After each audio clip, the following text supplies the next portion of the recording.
Good afternoon, teacher. Hello, good afternoon, Astrid. All right, I'm going to share my screen. We have some minutes. Let's take advantage of that time so that we can work now. All right, we're going to do something different this time, Astrid. In order to practice the listening skills, we're going to just listen to some very small sections and we are going to try to imitate what you were able to understand. Okay, for example, I'm going to do it. I'm going to play one part. Sorry, Neil. How long did you say this program is? Okay, and we're going to repeat that. Okay, sorry, Neil.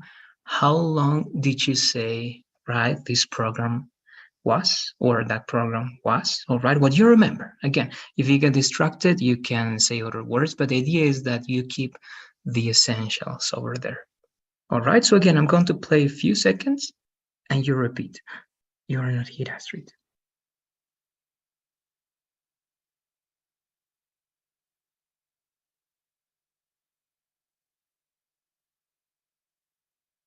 Hello, Astrid, can you hear me? Sorry, teacher. I was in the room because my internet connection is weak Okay. now. All right, but can you hear me well? I don't know if you're able to listen to what we're going to do now very shortly. I can hear you, teacher. Okay, Yeah. good. So remember, please, I'm only going to play something very short and you have to repeat everything. All right, you have to repeat everything according to what you understood. For example, if I play this, okay, we're going to put an example, but with you this time. 6 minutes. It's 6-minute English, Rob. Right, okay. Sorry, what's your name again? Okay, so what can you repeat? Anything that you understood over there, Astrid? What's your name again? Okay. Okay, good. Yes, after repeating the name of the program, right? 6 minutes English. And yes, he asked, right? Sorry, what's your name again? Okay, let's keep going again. It's going to get harder if we listen to new words.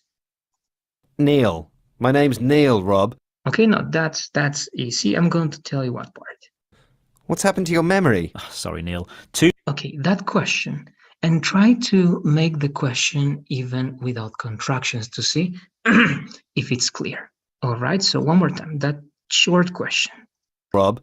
What's happened to your memory? My name's Neil, Rob. What's happened to your memory? Okay, so what's that question, Astrid? Try to divide the question in the parts and the words that it has.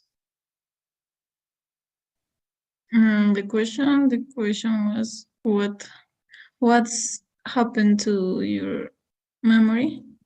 Okay, correct. Let's do something, please. Write that in the chat. Okay, write it in the chat in the way you believe it is, and don't use contractions. Okay, try to write the question without contractions. It means you have to use the word and contract it. Okay, without being contracted. Let's do it, please.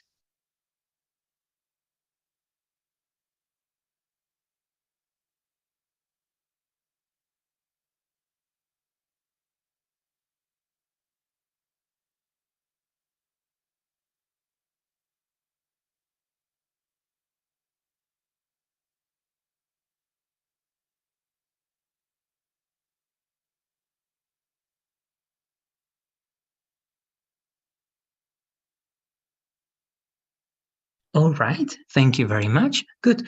So we are close, okay? We're close. Only one word is different. Remember that the S in this case cannot be the verb to be because what is happened, right, is going to be incorrect. In this case, the contraction of the S in what's happened, it's going to be has. All right, so it's going to be like this. What has happened to your memory? All right, why? Because they are talking about past and they are talking about the present perfect using happened plus the apostrophe s. All right, if it's with the verb to be, it's going to be passive, but here the passive voice is going to be incorrect. All right, so that one, okay? Good, those little details. So what's happened to your memory is going to be that one. Let's keep going. Sorry, Neil. Too many things on my mind. It's affecting my short-term memory. Okay, that's short. things on my mind. It's affecting my too many things on my mind. It's affecting my short-term memory. So what's he saying over there, Astrid? And too many things in my mind. Correct? And what's producing that? What is it affecting? It is affecting something. My memory, his memory. Good. And what type of memory? I'm going to play it one more time. Things on my mind. It's affecting my short-term memory. But it's affecting my short-term memory. Good. So what is it affecting? The fact that he has too many things in his mind.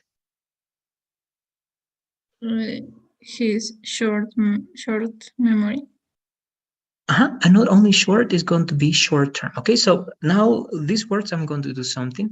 I'm going to show you the captions. Okay, so yes, too many things on my mind, right, are, or in this case, those are affecting, but too many things in my mind, comma, it's affecting my short term, right? And as we said before, right, short-term memory and long-term memory. Okay, let's keep going. But what I can remember is that in this program, we're talking about improving our memory. Okay, that one. Let's try to remember, please, as much as we can. And again, this seems very repetitive, and it's very repetitive, Astrid, but it's going to help a lot in trying to improve, all right, the listening skills that we got. So here we go, once again. Short-term memory. But what I can remember is that in this program, we're talking about improving our memory. What I can remember is that in this program, we're talking about improving our memory. Okay, what about there? What is he saying over there, Astrid?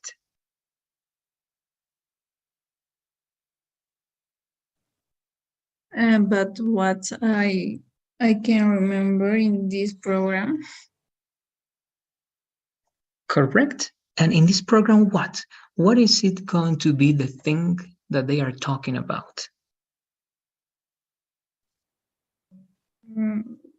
Okay, one more time, only the last part. Is that in this program, we're talking about improving our memory. What I can remember is that in this program, we're talking about improving our memory. Good. So what is that thing that he can remember? We're talking about improving memory. Exactly. And improving specifically our memory, right? So good. So this is going to be like the introduction. All right. Let's a little bit after that. We don't have, okay, there you go. Okay, our memory. So yes, in this program, they want to show you ways, strategies, and many different things in order for you to improve your memory, right? Either for working in tests, either just for learning new things, and many other purposes, of course. All right, so that's one part. I'm going to skip that, and I'm going to go a little bit forward so that we can listen to a different type of accent. Okay, it's the same British accent, but it's from a different region, and it's going to be like a natural conversation. Okay, we're going to try to repeat, please. Visual, auditory, and by doing over again. A new study of your memory. Who's Professor? Okay, it's over here. Speaking about it on the BBC Radio 4 programme All in the Mind. See if you can work out why. Okay, from this part, please. You're going to pay attention. This part. The authors certainly argue that one of the things that happens is by drawing these particular objects, that it leads to this increased contextual representation of the object in one's mind. It makes. Okay, I know it's complex. This one is very complex. I don't want you to get every single word. All right, not. Just the words that you can tell me. I'm going to play it repeatedly, just that part. It leads to this increased contextual representation of the object in one's mind. It makes a lot of intuitive sense, the idea that if you are drawing these particular objects, that it leads to this increased contextual representation of the object in one's mind. Drawing these particular objects, that it leads to this increased contextual representation of the object in one's mind. It makes Okay, so that part, Astrid. How, well, actually, first, all right, what are the words and what can you identify there? Try to repeat everything that you can, please. Okay, teacher. Increase contextual representation of the object on the mind. Okay, good. And what? What increases that or what leads to that? Doing what action? At the beginning, he mentions what action in gerund. I don't know if you remember. Okay, I'm Yeah, going. I can't hear. I can't listen. Okay, don't worry. Just that part.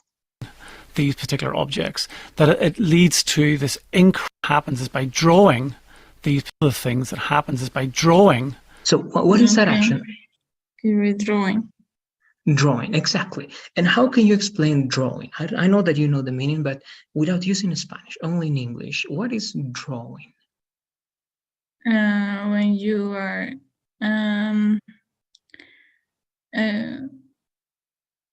when you are using a pen, maybe, and you can represent objects or everything that you are looking Okay, good. at.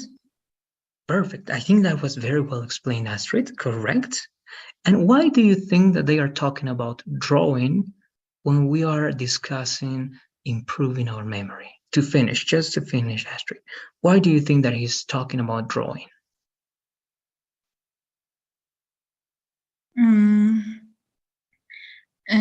Because it's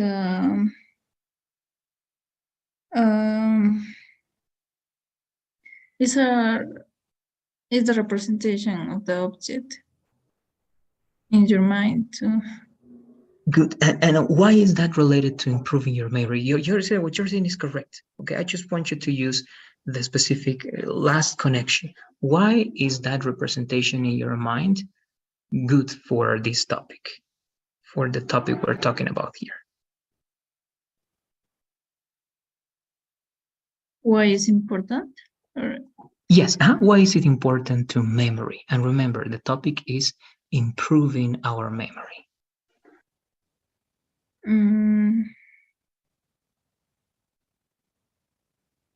Because increased contextual representation. I don't know. It's okay. But actually, what you're saying, it's more than enough, right? Why? Because that's the explanation, and you're right? I just wanted to connect that idea and say the following, that when you draw, you can remember things better, right? In other words, when you draw, it's not the same as when you listen to something, right? For example, this information, in 2 days or 3 days, we're not going to remember this, right? I mean, the information about this fact. Perhaps you're going to remember if it's important for you, but more likely we can say it's that we are not going to remember these details. But it's more likely that you're going to remember what we are doing here if I tell you, now please, right, you're going to draw what you understood about this. So in a certain way, there are many ways to draw any representation in life. An English class can be, right, something that you can draw, and whatever you want. Okay, so that one, just that one, that connection and what you said is correct. So drawing is more effective when you want to remember things. Okay, and great. I think it was great because, again, that accent is not easy to get, and I think you didn't have any problems with it. I don't know if you have any questions about it, Astrid. As always, you know that the video is going to be there for you, and you can watch it entirely by, if you want, turning on the captions to be sure that everything is clear for you. So what do you say? Any final questions or comments? No, teacher. All right, good. And again, anything that comes to your mind, you can let me know, well, the day after the conversation or whenever you have doubts. Okay, the survey is over there, Astrid. Let's finish it up, please, and let me know when you have it. Okay, teacher. See you tomorrow. Bye-bye, see you. Thank you, Astrid. All right, now with working with you, Evelyn. Good evening, Evelyn. Evelyn, how are you? Yeah, good afternoon. Good evening, teacher. I am fine. Great, that's great to know. So we are going to keep working with this article, Evelyn, right? With you, we are reading, so we are going to keep reading. Let's just remember, please, if we, again, if we can remember, all right, what the correct pronunciation for these words is, all right? Just to be sure and go to the next part. We're going to go with this word. How do you read these two words, actually? Climate change. That's correct. Good. That's climate change. What about this country? Russia. Russia. These two words, please. One is a verb and the other one is a noun.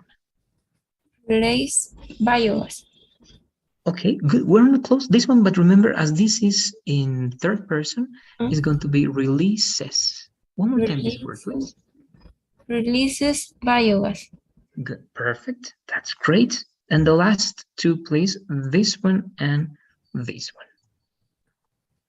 Methane or biomethane.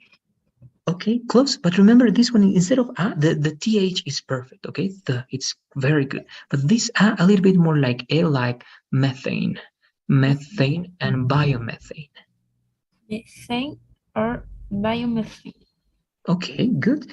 And this one, I was forgetting about this one, please. This is the last one.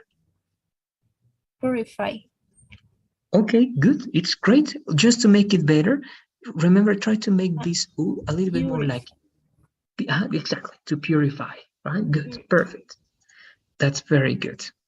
So with that said, we can go to the next part, and the next part is these two paragraphs over here, Evelyn.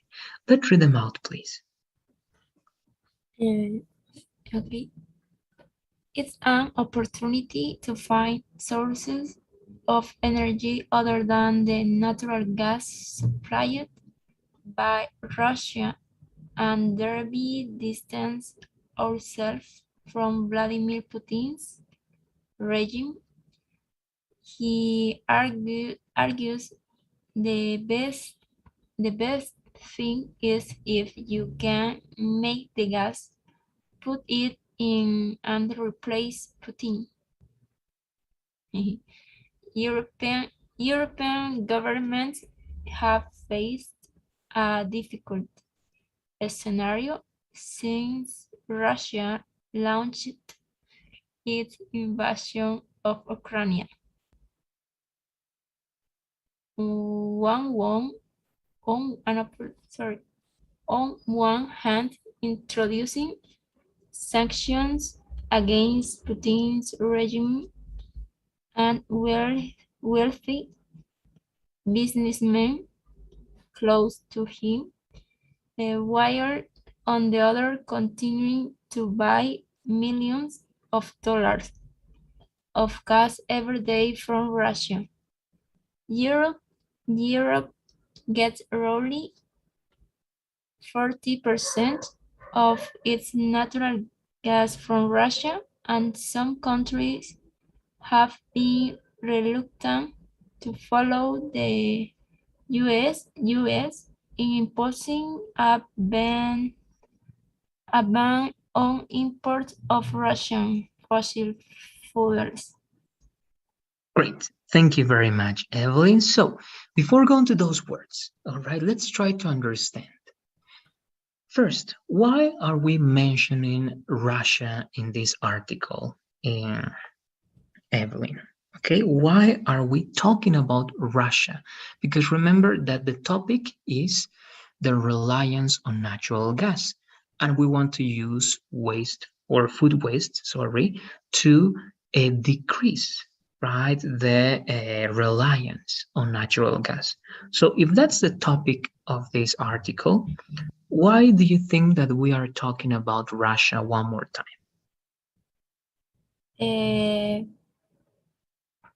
Russia supplied energy, the natural gas. Okay, and it supplies, it's good. To whom or to what countries? I mean, what relies on Russia or what countries depend on Russia, Evelyn? Europe Europe countries.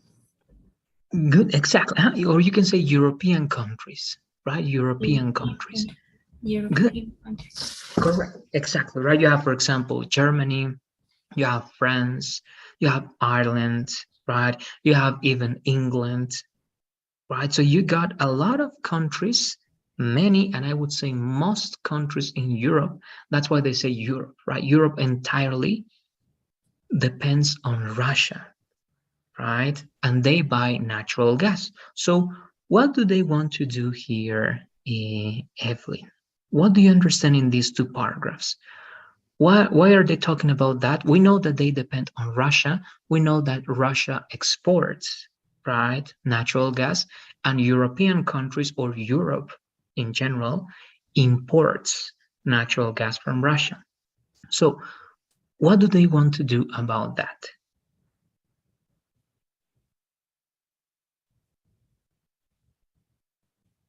Um,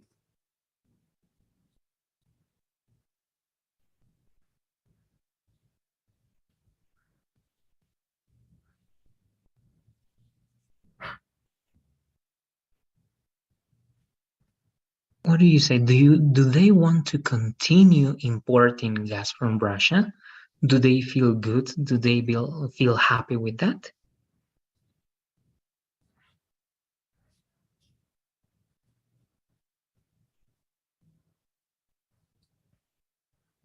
mm,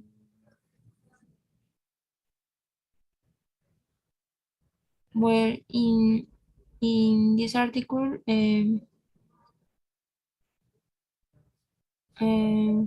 say that European governments have faced a difficult scenario since Russia when in, invades Ukraine, and well, Russia have problems with European governments, and some countries have been uh, other way uh, for replace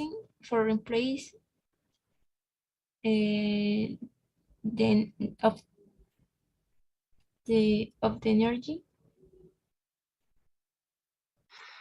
Okay, great, great. Again, I'm going to help you out with some details, but in general, what you told me, all right, it's great, all right, it's correct. First, Russia is in war, right? It's at war with, I'm going to tell you the pronunciation of that word, all right, now a few seconds or in a few minutes, but with that other country, right? And that being the case, Russia is not in a good relationship with the other countries in Europe. So other countries in Europe want to look for that. They want to find sources of energy other than the natural gas supplied by Russia, right? So they are looking for alternatives, as you mentioned, okay? And that's great, exactly. They don't want to depend on Russia anymore because Russia is committing a war crime. Russia is invading, right, that other country. And as a consequence, Europe wants to punish, right? Punish Russia.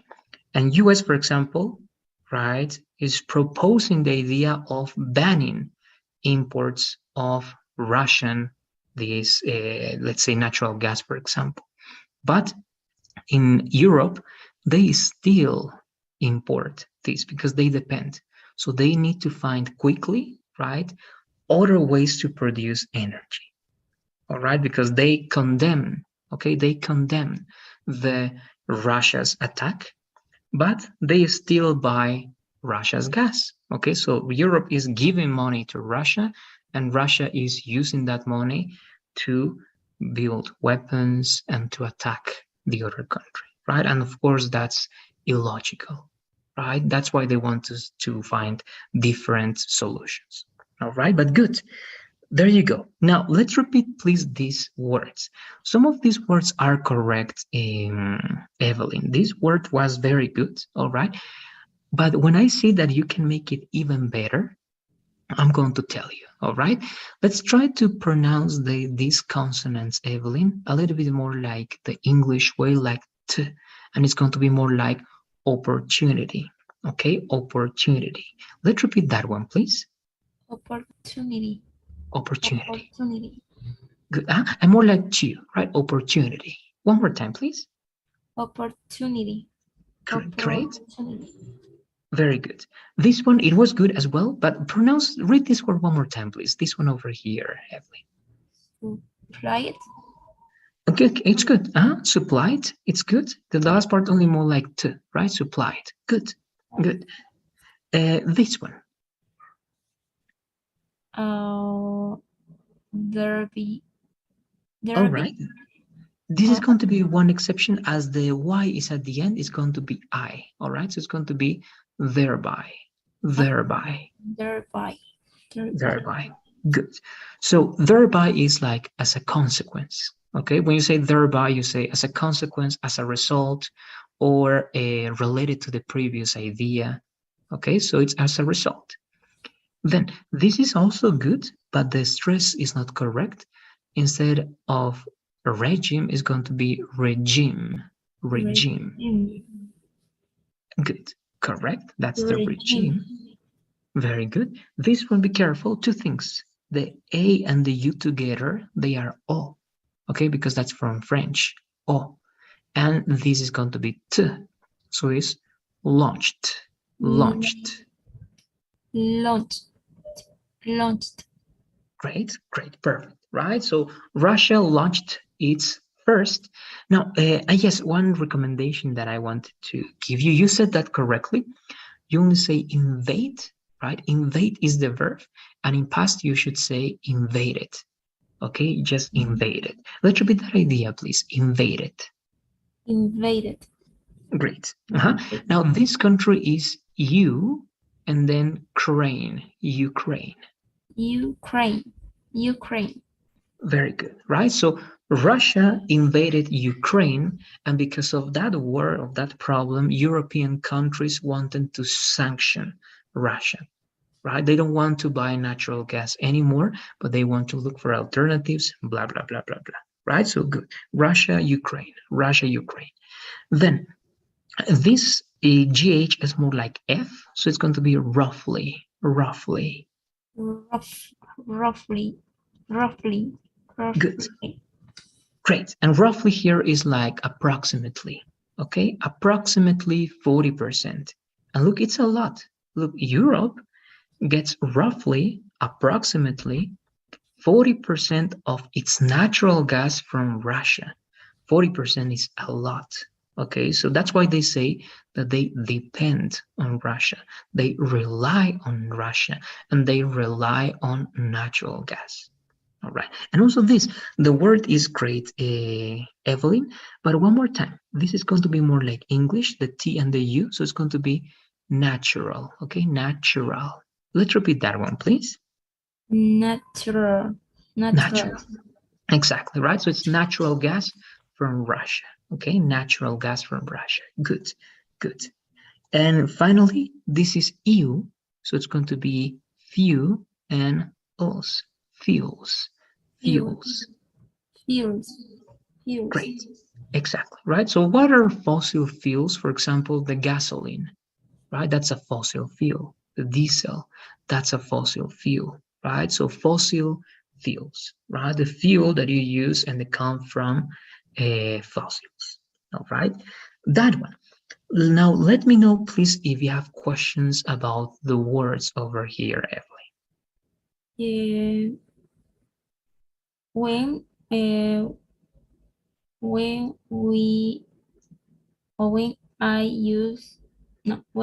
should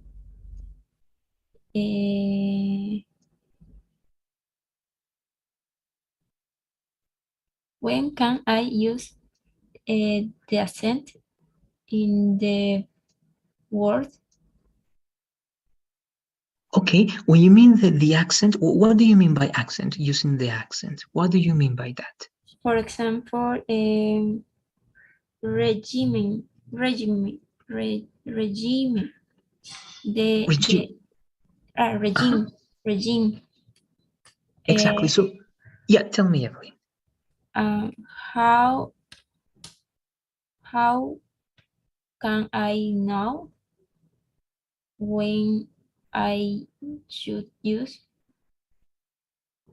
Actually, there are two ways, Evelyn. Okay, there are two ways. I'm going to show you the two. Okay, actually, I'm going to show you one, and the other one is something I'm going to tell you. One of them is this. Give me 1 second. And over here. Okay, it's rules. Okay, in the meantime, as I'm looking for that one, the first one is that you need to know rules. For example, here, pronunciation rules. Okay, I'm just going to show you. It's long to explain, all right, but I'm going to show you. All right, for example, here, okay, stress. Where to stress the word. It's like saying, ¿dónde poner el acento en la palabra, right? Where to stress the word. So, this, when you have 3-syllable words, right? For example, ball player, right? They can be stressed on the first, second, or third syllable, depending on how the word ends. Okay, so you have to memorize rules, Evelyn. You have to emphasize or stress the first syllable if it ends in ER, ball player, all right? If it ends in LY, frequently, or Y, library, okay? Library, frequently, ball player. The second syllable, when it ends in this shion, right, in the two cases, reception, expansion, or when they finish in IC or AL, strategic, okay, strategic, or potential in LA. Okay, so you have rules like that. Okay, so one way is you have to memorize rules, but actually this is not the only one. And of course, the other one is logical. And I recommend that one because if you don't want to be a grammar expert, perhaps the other way is better. What is the other way? Just imitating, okay, and listening to a lot of English. Try to listen to podcasts, try to listen to different type of songs, try to listen to natural conversations, go to YouTube and only watch English speaking YouTubers, right? So you have to listen to a lot of English and get used to the stress. All right. And when you are used to the word, it's going to be automatic, right? You're not going to understand perhaps why, but you're going to do it. All right. But again, one thing is that you can learn these rules. All right. You have the rules on the internet, or if you want, I can also send you this, but you have more rules. All right. So learning rules or just be exposed to English 24/7. Okay, but it has to be 24/7. Your cell phone has to be in English. Everything that you watch should be in English. You don't have to speak Spanish only with your family. Okay, you don't have to speak Spanish with anybody with which you don't need or with whom you don't need to speak Spanish. All right, so being totally exposed in English is possible in any country. In Bolivia, all right, if you go to, I don't know, Egypt, any country in the world, all right, it doesn't matter. You can be exposed to only English. And if you do that, you don't need to learn these rules. You're only going to get used to listening English and you're going to imitate that. Okay, so those are the two ways, Evelyn. I don't know if you have any other questions. It's clear. Thank you very much, teacher. Okay, you're welcome. So we're going to be finishing here, please, Evelyn. As always, the survey is down below. Let's answer those questions, please, and let me know when you do it. Yeah, okay.